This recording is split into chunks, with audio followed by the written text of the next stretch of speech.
उत्तर प्रदेशातील बागपंतमध्ये एक धक्कादायक घटना समोर आली आहे। अभिषेक नावाचा तरुण नेहमीप्रमाणे अंघोळीसाठी बाथरूममध्ये गेला, मात्र तो बाहेर आलाच नाही। नेमकं कोण यामध्ये सायलेंट किलर बनले आहे ते पाहूया। त्या अगोदर चॅनलवरती जर नवीन आले असाल तर नक्की सबस्क्राईब करा।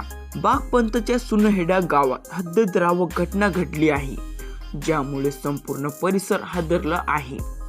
मिळालेल्या माहितीनुसार सकाळी अभिषेक नेहमीप्रमाणे अंघोळीसाठी गेला। दार बंद केलं, पण बराच वेळ झाला तरी आतून कोणताही आवाज न आल्याने कुटुंब चिंतेत पडलं। त्यांनी हाक मारली, पण कोणताही प्रतिसाद मिळाला नाही। कुटुंबियांनी दरवाजा तोडला आणि आतील दृश्य पाहून सर्वांना मोठा धक्का बसला। अभिषेक हा बेशुद्ध अवस्थेत पडला होता। उपचारासाठी त्याला तातडीने डॉक्टरांकडे नेलं असता त्याला मृत घोषित करण्यात आलं।